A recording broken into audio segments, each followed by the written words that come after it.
শব্দের খেলা, তা থেকে নতুন শব্দ গঠন খুবই মজাদার।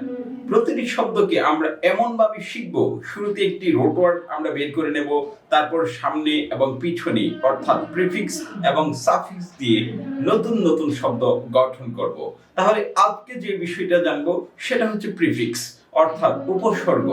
মানে একটি রুট ওয়ার্ড বা মূল শব্দের পূর্বে একটি অব্যয় বা প্রিফিক্স যোগ করে নতুন একটি শব্দ গঠন করব। আজকে আমরা দেখব প্রিফিক্স কিভাবে গঠন করা হয় এবং কিভাবে একটি শব্দ থেকে নতুন আরো একটি শব্দ নিয়ে আসা যায়।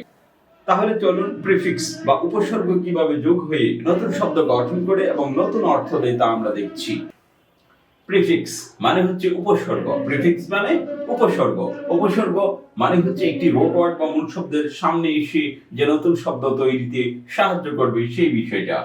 তাহলে এখানে আছে কমন। এই শব্দটা সবার কাছেই পরিচিত। কমন মানে সাধারণ। আর এই কমনের আগে যখন আমরা একটি অব্যয় যোগ করব, অর্থাৎ ইংরেজিতে হবে আন আর বাংলা এর অর্থ হবে অ। সব সময় যে অ হবে এরকম না, এক এক সময় এক এক রকম অর্থ দিতে পারি। তাহলে আন, আন মানে হচ্ছে অ। তাহলে কমন মানে সাধারণ। এর আগে যখন আন অব্যয়টি যোগ করা হয় তখনই হয়ে যাবে আনকমন, অসাধারণ। তাহলে এই আন এর কোনো আলাদা অর্থ হয় না। যখন এটা শব্দের পূর্বে যোগ হবে তখন এর অর্থ অ হয়ে যাবে, অব্যয়। তাহলে আনকমন, অসাধারণ। এভাবে কমন থেকে আমরা আনকমন, অসাধারণ শব্দটি তৈরি করতে পেরেছি। তারপর আরো একটি প্রিফিক্স বা উপসর্গ দেখি, গভর্নমেন্ট। গভর্নমেন্ট মানে হচ্ছে সরকারি। তাহলে গভর্নমেন্ট মানে হচ্ছে সরকারি। তাহলে এই সরকারির সাথে বা পূর্বে একটি নন যোগ করি, তখন নন এর অর্থ হবে বে। তাহলে নন গভর্নমেন্ট মানে হচ্ছে বেসরকারি। তাহলে এই নন অব্যয়টি যোগ করে বা উপসর্গটি যোগ করে আমরা নতুন একটি শব্দ গঠন করেছি বেসরকারি, এবং অর্থ সরকারির চেয়ে ভিন্ন বা বিপরীত অর্থ দিয়েছে। তারপরে আরো একটি শব্দ দেখি, সেটা হচ্ছে ব্যালেন্স। আমরা সহজেই জানি ব্যালেন্স মানে ভারসাম্য। এখন ব্যালেন্সের আগে যদি আমরা ইমব্যালেন্স অর্থাৎ একটা ইম অব্যয় যোগ করি বা প্রিফিক্স বা উপসর্গ যোগ করি, তখন এর অর্থ হবে ইমব্যালেন্স, ভারসাম্যহীন।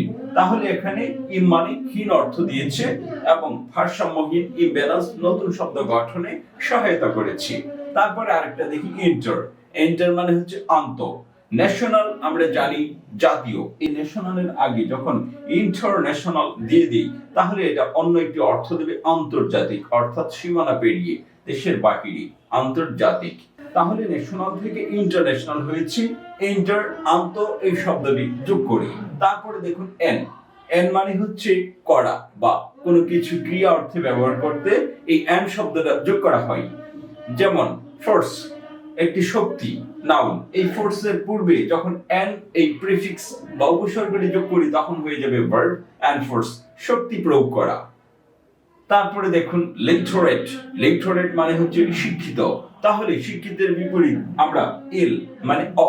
এই এল শব্দটি বা অক্ষরটি যোগ করি আমরা ইলিটারেট মানে অশিক্ষিত শব্দটি গঠন করতে পারি। তাহলে আমরা খুব সহজে বুঝে গেলাম যে কোন একটি শব্দের আগে এবং পরে বিভিন্ন কিছু যোগ করে অর্থাৎ অব্যয় পদ যোগ করে আমরা বিভিন্ন শব্দ গঠন করতে পারি। তাহলে আজকে আমরা দেখলাম প্রিফিক্স মানে শব্দের বা মূল শব্দের পূর্বে যোগ করে যে নতুন শব্দ গঠন করা হয় সেটি আমরা দেখছি।